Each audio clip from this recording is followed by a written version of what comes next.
ప్రేక్షకులకు నమస్కారం. ఫిబ్రవరి 17, 18 తేదీల్లో అంటే శనివారం, ఆదివారం senior stock market analyst either Ramakrishna గారు స్టాక్ మార్కెట్ ఇన్వెస్ట్మెంట్స్ పై ఎడ్యుకేటివ్ వెబినార్ కండక్ట్ చేయబోతున్నారు. ఆసక్తి ఉన్నవారు ఈ కింద స్క్రోల్ అవుతున్న నెంబర్ కాల్ చేసి వెంటనే మీ రిజిస్ట్రేషన్స్ను పూర్తి చేసుకోగలరు. ఈనాటి ఎపిసోడ్కి స్వాగతం. ఈరోజు మనము పేటిఎం స్టాక్ గురించి మనం డిస్కస్ చేసినట్లయితే పేటిఎం ఎప్పుడైతే 31 జాన్ ఈ స్టాక్లో ఆర్బీఐ కొన్ని పరిమితులు విధించిందో అప్పటి నుంచి ఈ స్టాకు కంటిన్యూస్గా ఫాలో అవటం మనం గమనిస్తున్నాము.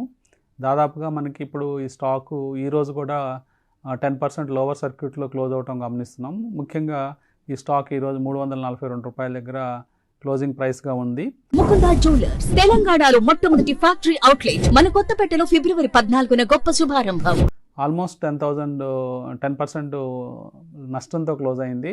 ముఖ్యంగా దీనికి కారణాలు కనుక చూసుకున్నట్లయితే ఈ ట్రాన్సాక్షన్స్ మీద మెయిన్గా పేటిఎం పేమెంట్స్ బ్యాంక్ని ఇంకా భవిష్యత్తులో నిర్వహించవద్దు అని ఎప్పుడైతే ఆర్బీఐ డెసిషన్ తీసుకుందో, అంటే ఫిబ్రవరి 29 నుంచి పేటిఎం పేమెంట్స్ బ్యాంక్ అనేది అందుబాటులో ఉండదు.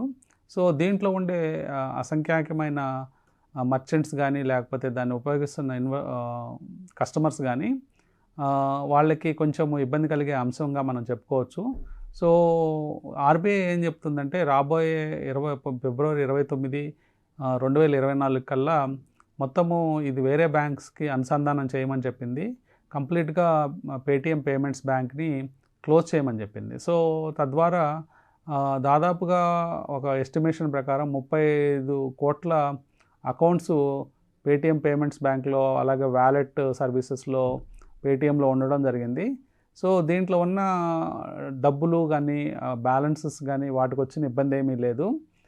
సో ఆ బ్యాలెన్సెస్ అన్నీ కూడా కస్టమర్స్ వాళ్ళు భవిష్యత్తులో కూడా అంటే ఫిబ్రవరి 29 తర్వాత కూడా వాళ్ళు ఉపయోగించుకోవచ్చు. అట్లాగే కానీ పేటిఎం మాత్రం ఫిబ్రవరి 29 అంటే మార్చ్ 1 నుంచి కొత్తగా వచ్చే డిపాజిట్స్ని కానీ కొత్తగా వచ్చే టాపప్స్ని కానీ యాక్సెప్ట్ చేయడానికి అవకాశం ఇవ్వలేదు. సో కాబట్టి రాబోయే మార్చ్ 1, 2024 నుంచి పేటిఎంలో వ్యాలెట్ సర్వీసెస్, అట్లాగే Paytm light services, mobility cards, అలాగే ఫాస్టాగ్ సర్వీసెస్, అట్లాగే పేటిఎం పేమెంట్ బ్యాంక్ సర్వీసెస్ ఇవన్నీ కూడా ఆగిపోనున్నాయి.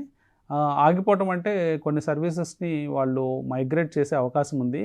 అంటే ఈ తక్కువ సమయం కేవలం ఒక 15 రోజులు సమయం మాత్రమే ఉంది కాబట్టి దాదాపుగా చాలా యాక్టివ్ అకౌంట్స్ అంటే దాదాపుగా వాళ్ళ దగ్గర ఉన్న 35 కోట్ల అకౌంట్స్లో దాదాపుగా 5 కోట్ల అకౌంట్స్ యాక్టివ్గా ఉన్నాయి ప్రస్తుతం. 30 కోట్లు అకౌంట్స్ యాక్టివ్గా లేవు. దాంట్లో చాలా అకౌంట్స్ ఫేక్ అకౌంట్స్ అని ఆర్బీఐ నమ్ముతుంది. గతంలో కూడా ఆర్బీఐ 2017, 18లో కూడా ఆర్బీఐ ఎప్పుడైతే ఈ ఇష్యూస్ వచ్చాయో, కేవైసీ ఇష్యూస్ వచ్చాయో వాళ్ళని అలర్ట్ చేయడం జరిగింది. అట్లాగే కేవైసీ కాంప్లైంట్స్ని ఫాలో కమ్మని చెప్పడం జరిగింది. కానీ కొన్ని సందర్భాల్లో ఒక సందర్భంలో పేటిఎం అవన్నీ కూడా క్లియర్ చేసినట్టు రిపోర్ట్స్ ఇవ్వడంతో మళ్ళీ ఆ బ్యాన్ని ఎత్తివేయడం జరిగింది. కొత్తగా క్లయింట్స్ని తీసుకోవద్దు, కొత్తగా కస్టమర్స్ని యాడ్ చేయొద్దని 2018లో చేసిన బ్యాన్ని 1 సంవత్సరం తర్వాత బ్యాన్ తీసేయడం జరిగింది. తర్వాత మళ్ళీ కేవైసీలో ఇష్యూస్ మళ్ళీ ఆర్బీఐ అబ్జర్వ్ చేయడం జరిగింది. దాని మీద ఈడీతో దర్యాప్తు కూడా చేయాలని నిర్ణయించడం, అట్లాగే సిడిఎస్ని మొత్తం అకౌంట్స్ అన్నీ చెక్ చేయమంటాం, అట్లాగే పేటిఎం పేమెంట్ బ్యాంక్స్లో ఉన్న అకౌంట్స్ అన్నీ కూడా వేరే బ్యాంక్స్కి మైగ్రేట్ చేయమని చెప్పడం ఇవన్నీ కూడా మనం చూస్తున్నాము. సో ఈ మైగ్రేషన్ ప్రాసెస్ రాబోయే 15 రోజుల్లో ఎంతవరకు కార్యరూపం దాలుస్తుందో తెలియదు. సో కాబట్టి మర్చెంట్స్ వాళ్ళ అకౌంట్స్లో ఉన్న మనీ అనేది వాళ్ళ బ్యాక్గ్రౌండ్లో వేరే బ్యాంక్స్కి లింక్ అవుతుంది. సో కొత్త క్యూఆర్ కోడ్స్ ఇస్తారా లేకపోతే పాత క్యూఆర్ కోడ్స్ని వ్యాలిడిటీ పెడతారనే కొంత సందిగ్ధత ఉంది. కాబట్టి రిటైలర్స్ కానీ లేకపోతే మర్చెంట్స్ కానీ కొంత ఇబ్బంది పడే అవకాశాలు ఉన్నాయి. ఈ మైగ్రేషన్ కనుక స్మూత్గా జరిగిన పక్షంలో సర్వీసెస్ అన్నీ కనిపిస్తాయి. కానీ ఇప్పుడు మనం ముఖ్యంగా చూడాల్సింది పేటిఎంకి గత కొద్ది నెలల క్రితం 5,39,00,000 ఫైన్ కూడా వేయడం జరిగింది కేవైసీలో ఉల్లంఘనలు ఇవన్నీ చేయడం ద్వారా. సో ఎప్పుడైతే 5,39,00,000 ఫైన్ ఇది చూస్తే దాదాపుగా ఏ బ్యాంకుకి కూడా అంత పెద్ద మొత్తంలో ఫైన్ వేయటం జరగలేదు.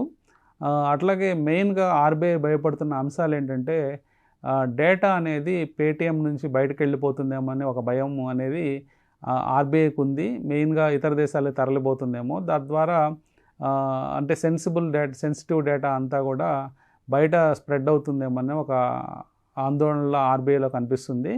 సో వీళ్ళు కేవైసీ నామ్స్ని సరిగ్గా ఫాలో కాకపోవటం, అట్లాగే వచ్చిన అకౌంట్స్ అన్నింటినీ యాక్సెప్ట్ చేయటం, కేవైసీ చేయకుండానే, ఇట్లాంటి అంశాలన్నీ కూడా మనం చూస్తే భవిష్యత్తులో కఠిన నిబంధనలు ఫైనాన్షియల్ సెక్టార్లో, అంటే నాన్ బ్యాంకింగ్ ఫైనాన్స్ సెక్టర్ కావచ్చు, బ్యాంకింగ్ సెక్టర్లో కావచ్చు, ఉపేక్షించేది లేదు అనేది ఒక సిగ్నల్, ఒక మెసేజ్ ఆర్బీఐ పంపించినట్టు అయింది.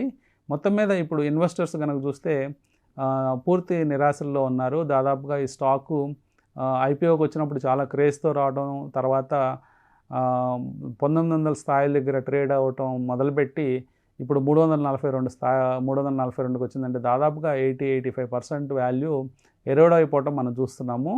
ఈ ఎరోషన్ అనేది ఇంకా ఆగేటట్లు కూడా కనిపించడం లేదు. ఎందుకంటే ముఖ్యంగా ఫైనాన్షియల్స్ కనుక చూస్తే లాస్ట్ 10-15 క్వార్టర్స్ అట్లాగే మనకున్న డేటా మొత్తంలో ఎక్కడ కూడా నెట్ ప్రాఫిట్ అనే అంశం అనేది మనకి ఎక్కడ కనిపించలేదు పేటీఎంలో.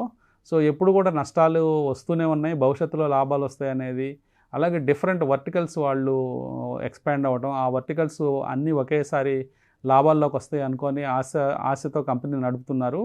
కానీ మెజారిటీ ఆఫ్ ద వర్టికల్స్ ఇప్పుడు క్లోజ్ అవడంతో ఈవెన్ ఫాస్టాగ్ లాంటివి కూడా, దాంట్లో కూడా డిపాజిట్స్ వద్దు, ఈవెన్ అంటే ప్రతి అమౌంట్స్ మనం ఫాస్టాగ్లో పెట్టుకుంటాము. దాదాపుగా వీళ్ళకి ఒక 50 లక్షల నుంచి 70 లక్షల అకౌంట్స్ ఉన్నాయి ఫాస్టాగ్లో కూడా. అవి కూడా రేపు 29 తర్వాత వేరే వాళ్ళకి మైగ్రేట్ అయిపోయే అవకాశం ఉంది. అంటే వేరే యూపీఐ ఇంటర్ఫేస్ యూపీఐ వాళ్ళకి వెళ్ళిపోయే అవకాశం ఉంది.